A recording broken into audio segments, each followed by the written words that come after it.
Donc là, je demande à Jean-Yves Lecomte de s'exprimer.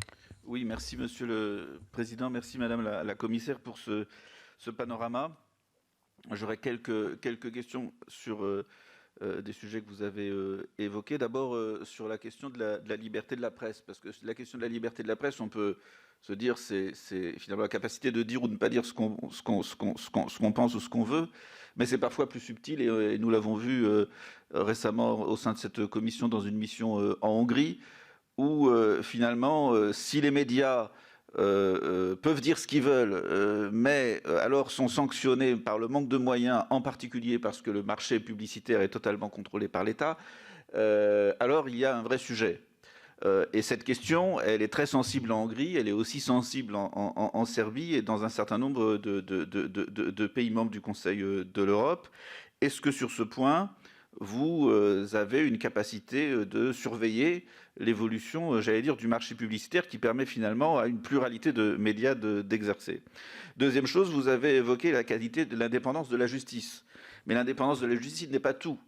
Quand vous voyez une situation en Pologne où les décisions de justice ne sont pas motivées et où les personnes condamnées doivent payer pour avoir des motivations qui sont ensuite écrites alors que la décision est déjà prise, est-ce que ce type de fonctionnement rentre dans les critères du Conseil de l'Europe? Parce que j'entends tellement parler d'indépendance qu'on ne regarde même pas parfois les questions de fonctionnement de la justice. J'aimerais avoir aussi votre avis sur la situation entre la Grèce et la Turquie actuellement en termes de respect du droit des réfugiés, compte tenu de ce que nous constatons depuis quelques semaines en termes de débat sur, et de réalité des pushbacks qui seraient le fait des gardes-frontières grecs. Enfin, je pense à des personnes comme c'est Latin Demirtas ou Igor Tuleya en Pologne, ou le précédent, le leader du HDP en Turquie, qui sont fortement suivis et pour Monsieur Demirtas en prison depuis 4 ans. Euh, Est-ce qu'il y a un moment où vous ne pensez pas qu'on risque d'avoir une remise en cause de la capacité des institutions actuelles de défense des droits de l'homme d'être opérationnelles quand on voit des situations de ce type de personnes qui sont de ces activistes, de ces militants, parfois de gens qui ne font que leur métier, sans que nous ayons la capacité de les protéger? Je vous remercie. Madame la commissaire, avant de prendre d'autres questions, vous pouvez peut-être répondre à ces trois questions. Je vous remercie.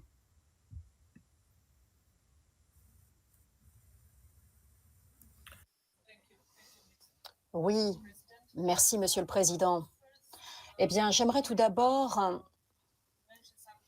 évoquer quelque chose qui, comme nous parlions du mouvement des Gilets jaunes, euh, j'ai peut-être omis de répondre euh, si les États membres tiennent compte de mes recommandations et s'il y a une observance de cela.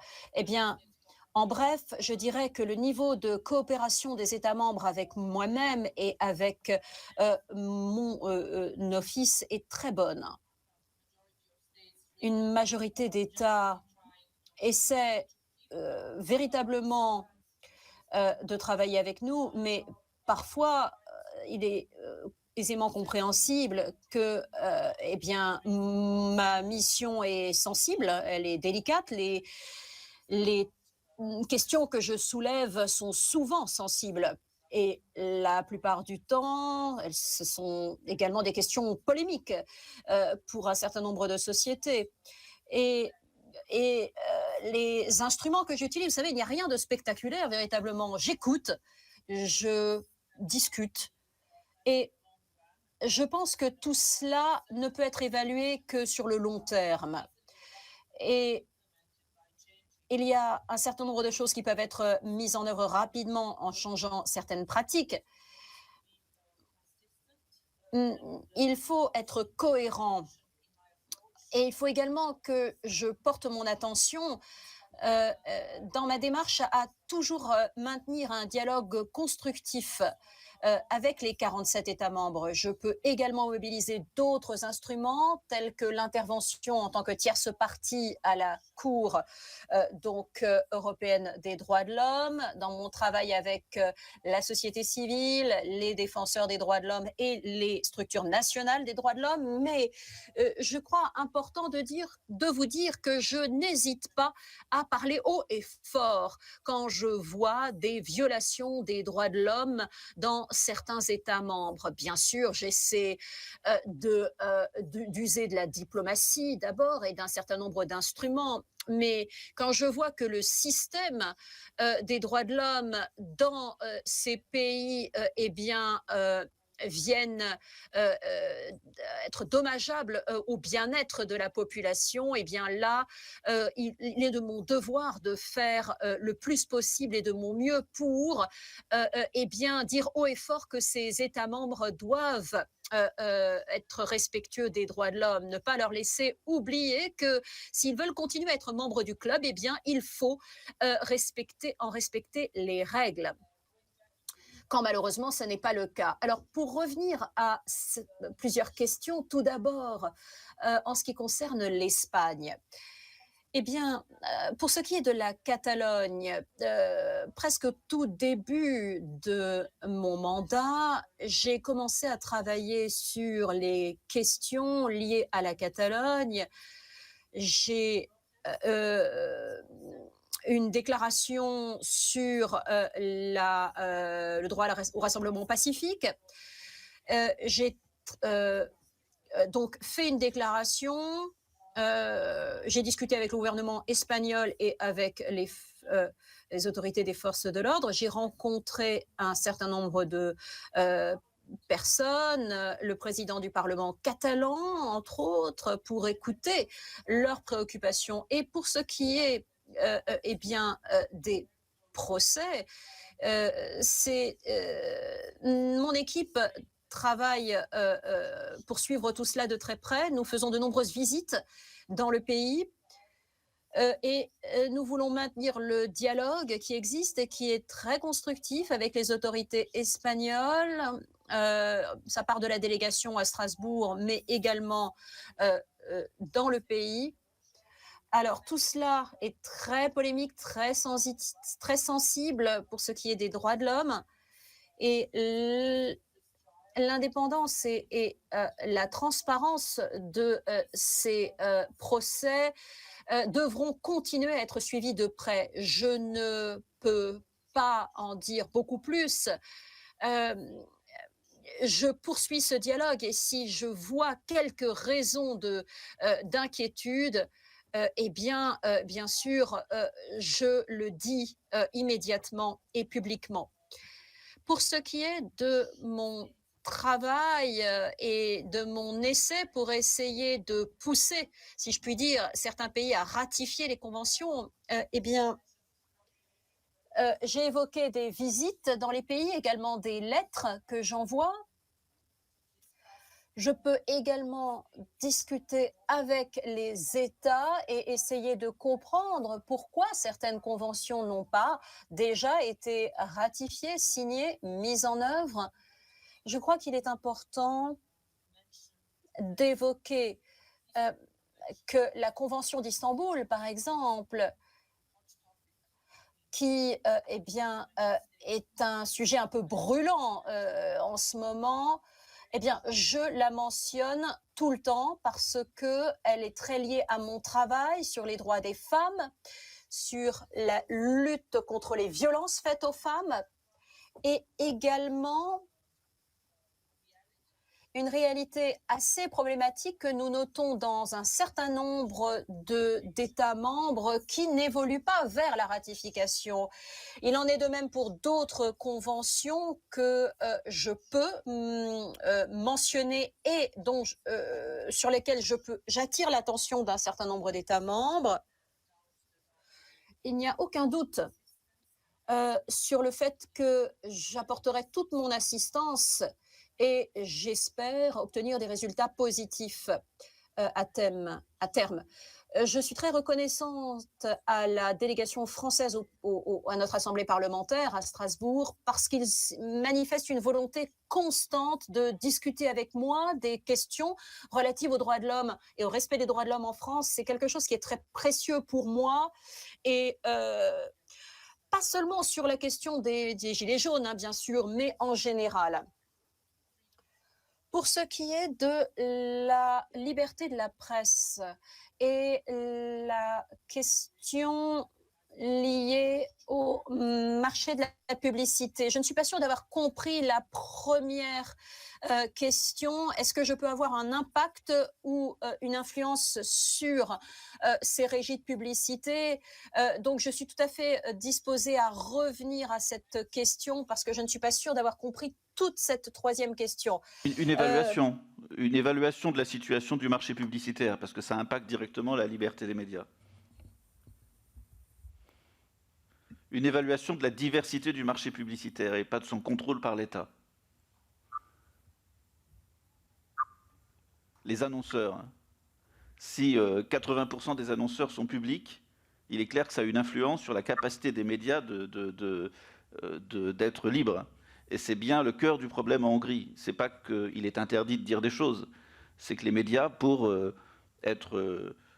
pouvoir continuer à avoir de la publicité, vont dans le sens du gouvernement parce que le gouvernement concentre directement ou indirectement grâce aux appels d'offres au moins 80% des capacités d'annonce publicitaire et donc de financement des médias. Question donc de financement, voilà, c'est ça. Oui, je rajouterais parce que nous étions dans la même délégation en Hongrie en septembre et nous avons rencontré les médias. Il y a cette question du contrôle par le pouvoir, l'État ou les proches du pouvoir des revenus publicitaires, mais il y a aussi les tracasseries, voire les interdictions administratives qui sont faites à certains médias, notamment la principale radio d'opposition, parce qu'elle a déposé sur 60 mois 2 fois des statistiques concernant ces quotas en retard. On a suspendu et interdit la radio qui va s'arrêter d'émettre en février. Enfin, on n'est quand même pas seulement dans le marché publicitaire, on est par des pratiques même pas législatives, mais administratives, qui font que les médias d'opposition traditionnels n'existent plus en Hongrie.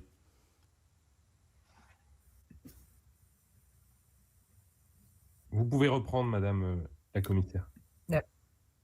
Yeah, thank you. Now it's clear. Oui, c'est plus clair, merci.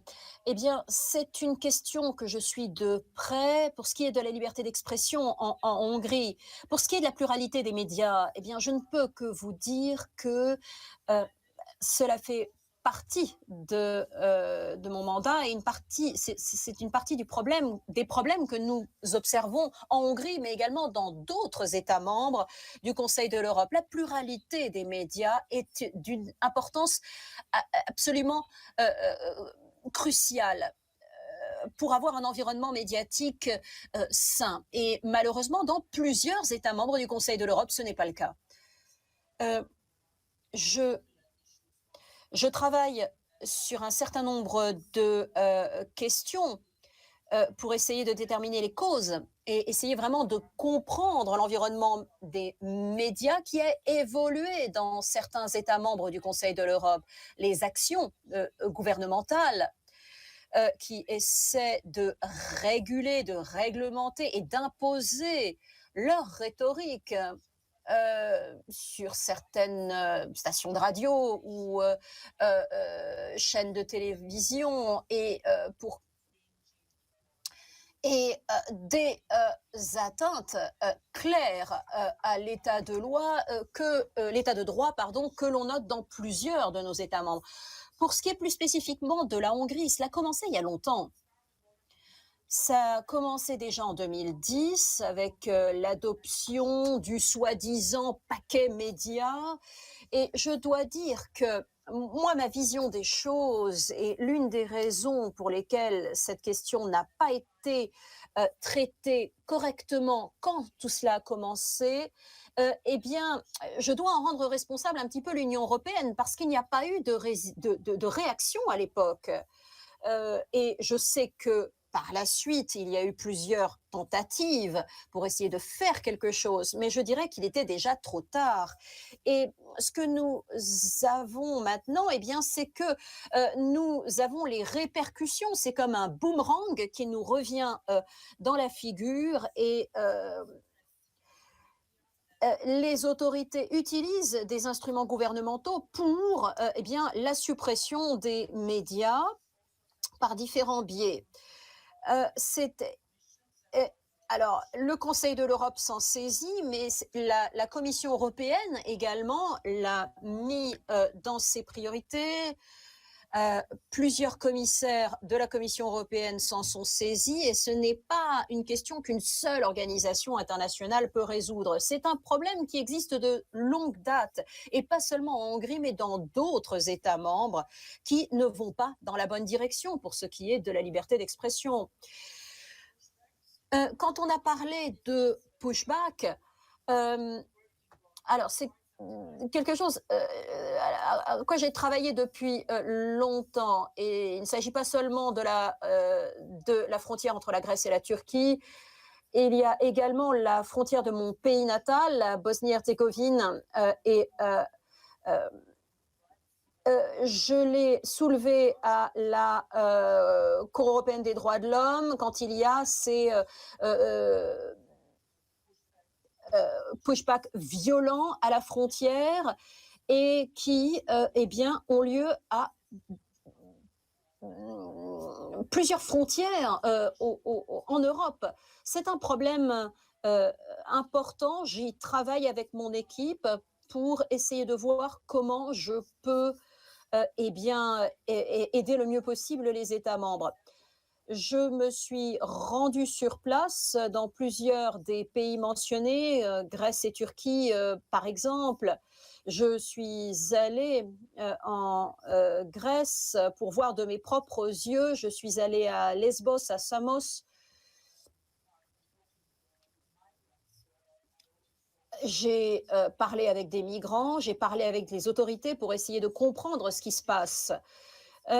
Et nous avons eh bien, diffusé une publication qui traite de ces problèmes donc sur les bords de la Méditerranée, pas seulement les problèmes de ces pushbacks violents à la frontière, mais également des gens qui sont en danger et d'autres questions qui sont en lien avec le travail des ONG. Alors, la façon dont nous allons nous saisir de ce problème internationalement, la manière dont nous allons essayer de trouver une solution à ce problème qui est véritablement brûlant, pas seulement au sein de l'Union européenne, mais dans tout le continent européen, eh bien, cela déterminera l'avenir de l'Europe et la façon dont l'Europe va évoluer et ce à quoi elle ressemblera à l'avenir. Est-ce que nous voulons devenir une forteresse avec des murs de quelque nature qu'ils soient, ou allons-nous évoluer vers plus de solidarité et de compréhension pour eh bien, nous saisir de ces questions sensibles, certes, mais bon, parfois on les juge exagérément sensibles et pour éviter de s'en saisir dans certains États. And sorry, I didn't. Excusez-moi, j'ai oublié de répondre à la question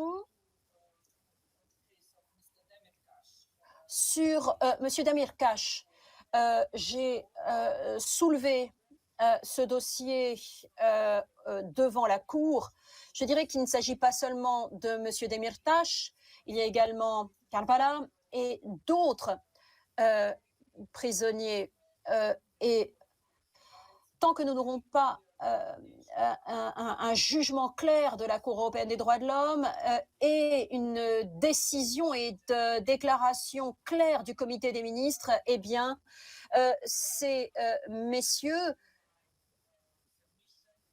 et il y a eu également la soumission de la règle 9 que j'ai faite pour M. Kavala.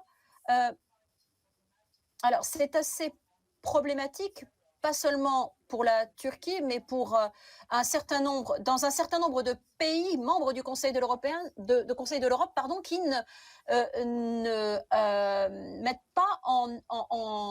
n'exécutent pas les décisions qui ont été prises par la Cour européenne des droits de l'homme, puisqu'il y a eu des décisions là-dessus.